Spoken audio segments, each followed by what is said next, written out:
최근에 라디오 프로그램에 나갔을 때 한 여성이 아주 좋은 질문을 했다. 나는 긍정적이고 발전을 추구하는 사람인데 남편이 그 반대면 어떡하죠? 헤어져야 하나요?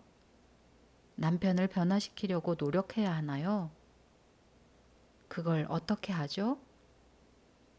안녕하세요. 마인드밀입니다. 오늘 함께 읽어볼 책은 백만장자 시크릿. 부를 끌어당기는 17가지 원칙을 알려주는 부자 매뉴얼.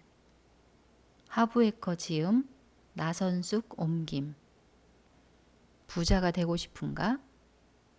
당신의 모든 인생이 달려있는 것처럼 이 책을 읽어라. 불과 2년 반 만에 무일푼에서 억만장자가 된 하부에커. 그 자신이 실제로 경험하고 이루어낸 부를 거머쥐는 놀라운 비밀. 아마존 최장기 베스트셀러. 부의 멘토 하부에커에게 배우는 백만장자 마인드의 비밀. 당신을 부자로 만들어줄 단 한 권의 책. 준비되었는가? 부를 이루기 위해 행동하라. 당신의 무의식은 돈을 끌어당기고 있는가? 거부하고 있는가? 부자를 꿈꾸는 사람만이 부자가 된다. 지금 당장 무일푼 의식을 던져버리고 백만장자 마인드로 당신의 부를 이루어라. 오늘은 백만장자의 17가지 시크릿 중에 7번째, 긍정 에너지를 가진 사람들을 가까이 하라. 페이지 137 낭독해 보도록 하겠습니다. 긍정 에너지를 가진 사람들을 가까이 하라. 부자들은 긍정적이고 성공한 사람들과 사귄다. 가난한 사람은 부정적이고 성공하지 못한 사람들과 사귄다. 성공한 사람들은 다른 성공한 사람들을 볼 때 자신의 의욕을 북돋아주는 자극제로 본다. 배울 수 있는 본보기로 삼는다. 그들이 할 수 있다면 나도 할 수 있다고 스스로에게 말한다. 앞에서 말한 것처럼 보고 배우는 것이 1차적인 배움의 기술이다.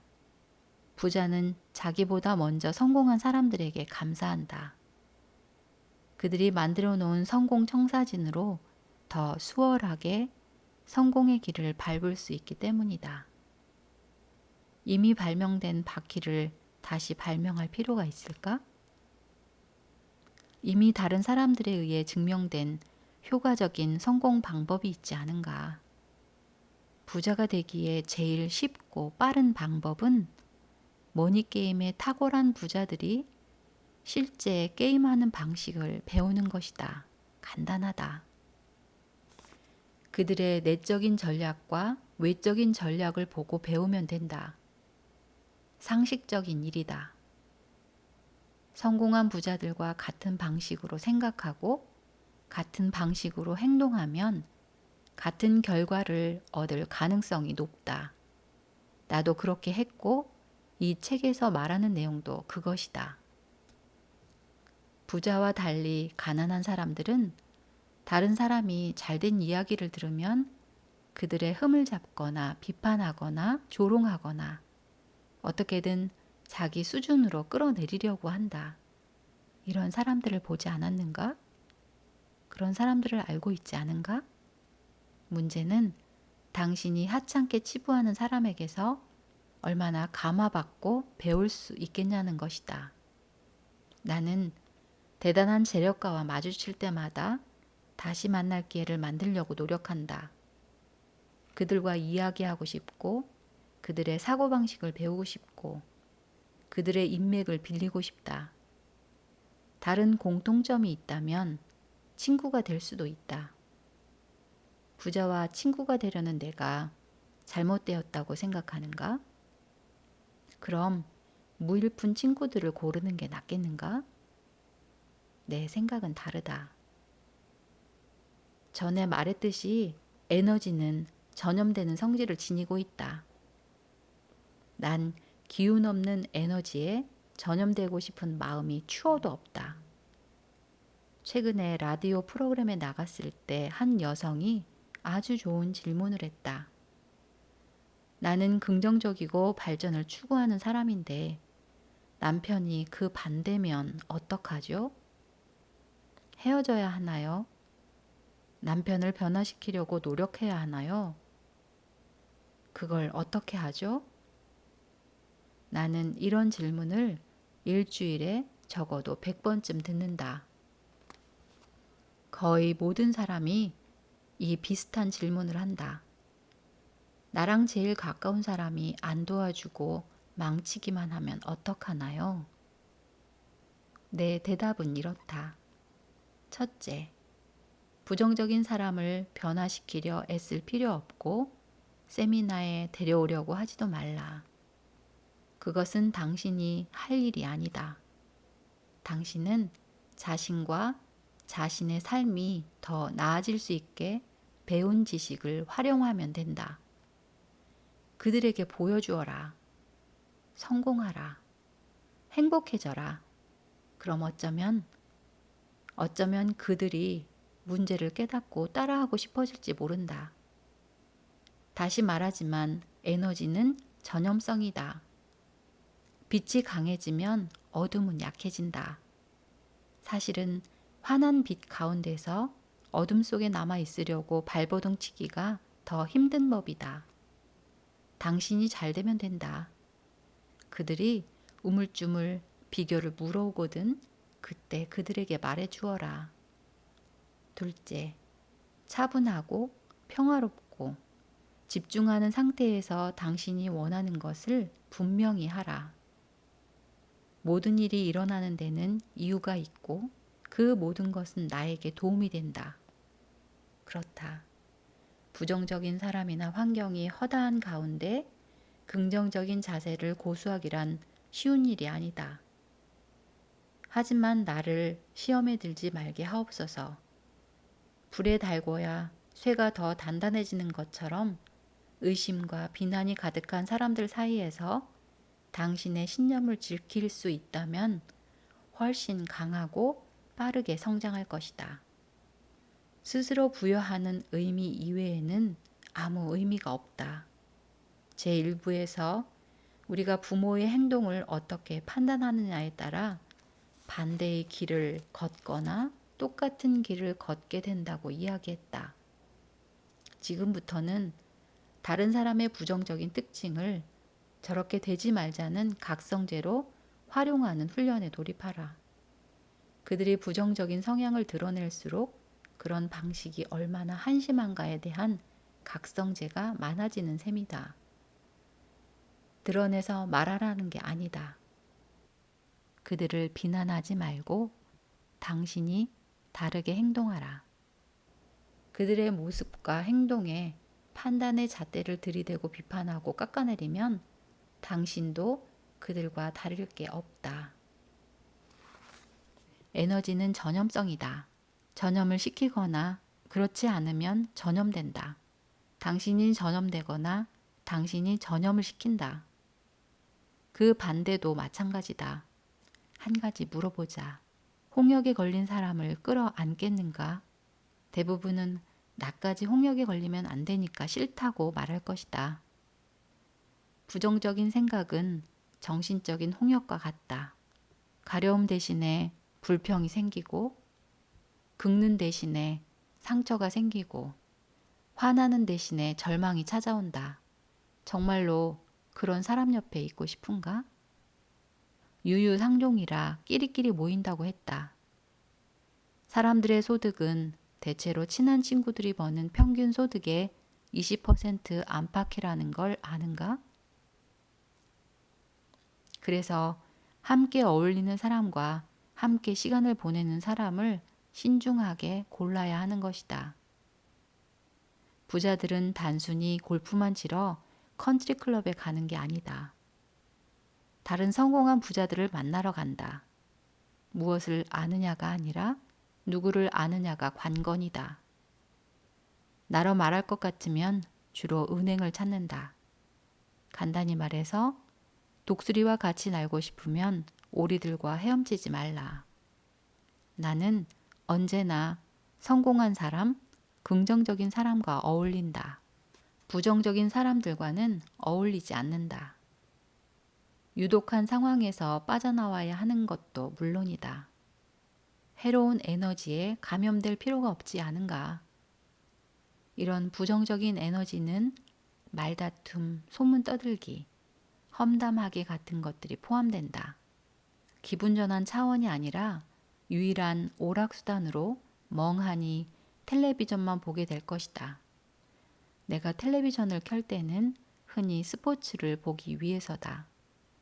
이유는 첫째, 자기 분야에서 뛰어난 사람들을 보고 있는 게 좋고, 둘째, 게임이 끝난 뒤에 인터뷰하는 내용을 듣는 게 좋다. 챔피언들의 생각을 듣는 것은 기분 좋은 일이고, 어떤 스포츠에서건 메이저리그까지 올라온 사람은 모두 다 챔피언이라고 생각한다. 그 자리에 도달하기까지 다른 수만 명의 경쟁자들을 물리쳤을 테니 그것만으로도 대단한 사람 아닌가? 나는 그들이 게임에 이기고 나서 하는 말들이 마음에 든다. 경기 내내 열심히 뛰었다. 좋은 결과가 나왔지만 아직 개선할 부분들이 있다. 노력할 만큼 보상이 따른다는 것을 보여드리겠다. 게임에 졌을 때 그들이 하는 말들도 마음에 든다. 하나의 게임이었을 뿐이다. 우린 돌아올 것이다. 이 게임은 잊어버리고 다음 게임에 집중하겠다. 좀 더 잘할 수 있는 방법을 찾아서 이기기 위해 최선을 다할 것이다. 부자는 승리자들을 가까이 한다. 가난한 사람은 실패자들을 가까이 한다. 왜 그럴까? 편안하기 때문이다. 부자는 성공한 사람들과 같이 있는 것이 편안하다. 그들의 존재가 전혀 어색하거나 부담스럽지 않다. 가난한 사람들은 크게 성공한 사람들과 같이 있는 게 편하지 않다. 그들이 거부감을 드러낼까봐 불안하고 자신이 거기에 어울리지 않는 듯한 기분이 든다. 이럴 때 에고는 자기 보호 본능에 따라 주관적으로 심판하고 비판하는 자세를 취한다. 부자가 되려면 내면의 청사진을 바꿔야 한다. 당신이 그곳에 있는 백만장자나 억만장자만큼 모든 면에서 훌륭하다고 확실하게 믿을 수 있어야 한다. 내가 세미나를 진행할 때 나한테 다가와 한번 만져봐도 되냐고 물어보는 사람들이 있다. 억만장자를 만져본 적이 없거든요. 나는 겉으로는 정중하게 미소를 지어 보이지만 속으로는 이런 생각을 한다. 이게 무슨 짓이야? 난 당신과 다르지 않아. 더 잘나지도 않았어. 그걸 모르는 한 당신은 항상 이 상태 그대로일 거요. 백만장자를 만지는 게 무슨 소용인가? 당신이 그들만큼 훌륭하고 가치 있는 사람이라고 믿고 그렇게 행동하는 것이 중요하다. 여기서 가장 적절한 충고는 이것이다. 정말로 백만장자를 만지고 싶다면 당신이 백만장자가 되어라. 무슨 말인지 알겠는가? 부자들을 욕하지 말고 대신에 본받아라. 부자들 앞에서 슬금슬금 뒷걸음질 치지 말고 대신에 그들을 알기 위해 다가가라. 와, 정말 대단한 사람이다. 라고 말하는 대신에 그들이 할 수 있다면 나도 할 수 있다고 말하라. 백만장자를 만지고 싶으면 백만장자가 되어 자신을 만져라. 성공한 부자들을 본받겠다. 성공한 부자들과 어울리겠다. 그들이 할 수 있다면 나도 할 수 있다. 라고 선언하라. 나는 백만장자 마인드를 가졌다. 긍정 에너지를 가진 사람들을 가까이 하라. 행동 지침. 도서관, 서점, 인터넷, 어디든 들어가서 세계적으로 성공한 부자들의 이야기를 읽어라. 그들의 성공담에 영감을 얻고 특별한 성공 전략을 알아내고 가장 중요하게 그들의 마인드를 습득하라. 테니스, 헬스, 골프, 비즈니스 클럽, 기타 고급 클럽에 다녀라. 풍족한 환경에서 부유한 사람들 틈에 섞여라. 고급스런 클럽에 갈 형편이 안 되면 근사한 호텔에서 커피나 차를 마셔라. 이런 분위기에 편안해져라. 거기에 드나드는 손님들을 지켜보며 당신과 똑같은 사람이라는 것을 알라. 당신의 삶을 태포시키는 사람이나 상황을 파악하라. 그런 상황이나 사람들에게서 떨어져라. 그것이 가족이라면 되도록 덜 붙어 있어라. 쓸데없는 텔레비전 프로나 스트레스를 유발하는 뉴스를 멀리하라. 오늘은 여기까지 낭독하도록 하겠습니다. 함께 해주셔서 감사합니다. 오늘도 누리는 하루 보내세요.